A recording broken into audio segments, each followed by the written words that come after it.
बिस्मिल्लाहिर्रहमानिर्रहीम अस्सलाम वालेकुम। वेलकम बैक टू चटपटे पकवान। खुश रहें, आबाद रहें, जहाँ भी रहें, हैप्पी रहें और हेल्दी रहें।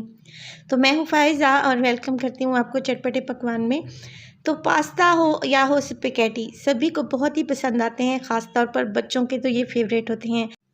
आज लाई हूँ आपके लिए बहुत ही इजी सी रेसिपी है, जल्दी से बन जाने वाली है। आज मैं बना रही हूँ red sauce pasta. Red sauce तैयार करेंगे बहुत ही यम्मी और मज़ेदार सी, और उसमें शामिल करेंगे हम ये अपना पास्ता।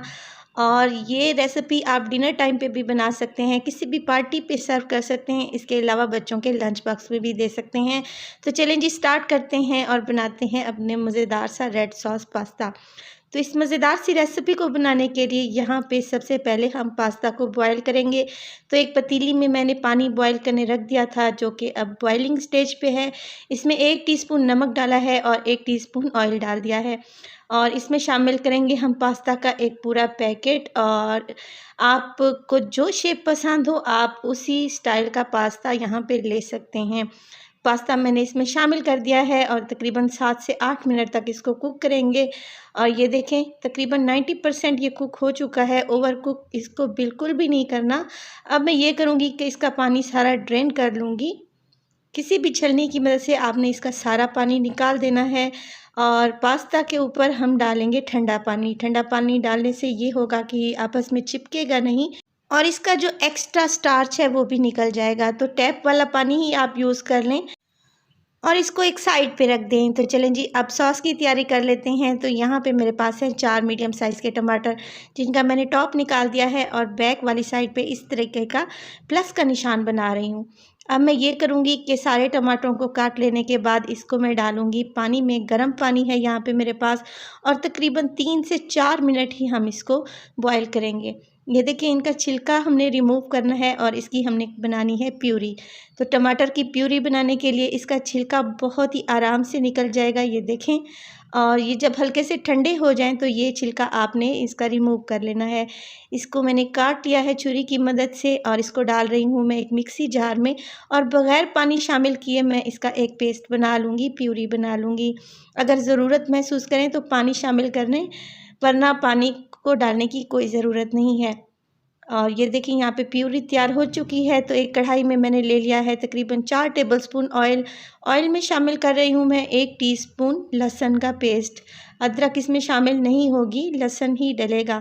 तो मोटा कुटा हुआ लहसुन है, इसको 30 से 40 सेकंड ही आपने फ्राई करना है। और फ्राई करने के साथ साथ इसमें डाल देंगे एक मीडियम साइज़ की प्याज, जिसे मैंने ऑमलेट कट में काट लिया है।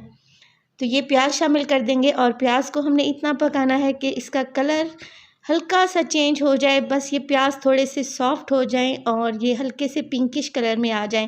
तो बस जी, प्याज को हम यहाँ पे इतना ही फ्राई करेंगे, तकरीबन 2 से 3 मिनट के लिए।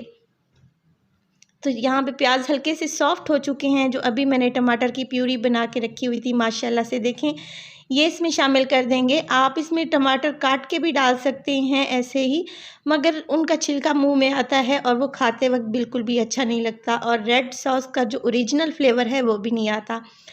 तो इस प्यूरी को हमने मिक्स कर लेना है लहसुन और प्याज वाले मिक्सचर में। और इसके साथ साथ इसमें शामिल करूँगी मैं, यहाँ पे मेरे पास है चिकन क्यूब।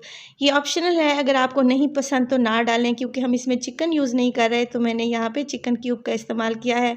1 टीस्पून जाएगा नमक, 1 टीस्पून जाएगी काली मिर्च का पाउडर, इसके अलावा 1 टीस्पून ही रेड चिली पाउडर। ये स्पाइसेस इसमें ऐड कर दें और टमाटर को यहाँ पे भून लें, क्योंकि टमाटर का अपना पानी यहाँ पे सूख जाना चाहिए और कच्चापन भी नहीं आना चाहिए। तो तकरीबन 2 से 3 मिनट ही मैं टमाटर को यहाँ पे फ्राई करूँगी मिसालों के साथ। तो देखें, 2 से 3 मिनट गुजर चुके हैं। जो ऑयल हमने डाला था वो ऊपर आ चुका है। आखिरी स्टेज पे मैं इसमें डाल रही हूँ 2 टेबलस्पून मेरे पास है सोया सॉस। इसके अलावा इसमें जाएगा टमाटो केचप। अगर आप यहाँ पे स्पाइसी खाना चाहते हैं तो आप यहाँ पे हॉट सॉस यानी कि चिली सॉस का भी इस्तेमाल कर सकते हैं, मगर मैं इसमें सादा वाला केचप इस्तेमाल कर रही हूँ, क्योंकि मैं यहाँ पे अपने बच्चों के लिए बना रही हूँ। तो केचप को डालने के बाद आपने ज़्यादा नहीं पकाना, बस मिक्स करना है। माशाल्लाह से देखें, रेड सॉस कितनी मज़े की लग रही है। अब इसमें शामिल करेंगे पास्ता, जो अभी हमने बॉईल करके रखा हुआ था, और ये देखें बिल्कुल भी नहीं चिपका, सारे अलग-अलग से हैं। और इसको हम मिक्स कर देंगे अपनी मज़ेदार सी रेड सॉस में। तो रेड सॉस में इसको मिक्स करते वक्त आपने फ्लेम को स्लो कर देना है और तकरीबन 2 से 3 मिनट तक आपने स्लो फ्लेम पे इसको पका लेना है, ताकि अच्छे से फ्लेवर सारे पास्ता में आ जाएं।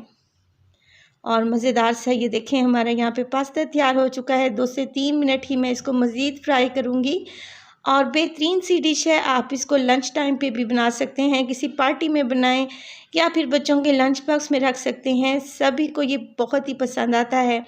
आप इस रेसिपी को ट्राई करें और अपना फीडबैक दें। आपको इंशाल्लाह ये रेसिपी ज़रूर पसंद आएगी। सादा सी है मगर बहुत ही फ्लेवरफुल है। तो इसके ऊपर गार्निश कर रही हूँ मैं, यहाँ पे मेरे पास है मोज़रेला चीज़। तो मोज़रेला चीज़ के ऊपर टॉपिंग कर देंगे। ये भी फ्लेवर में बहुत ही मज़े की लगती है, क्योंकि पास्ता अभी हमारा गर्म है तो मोज़रेला चीज़ जो है इसमें मेल्ट हो जाएगी। अगर आपके पास नहीं है तो कोई इशू नहीं है, आप इसको ऐसे ही सर्व कर सकते हैं। ऐसे ही बहुत ही मज़े का लगता है।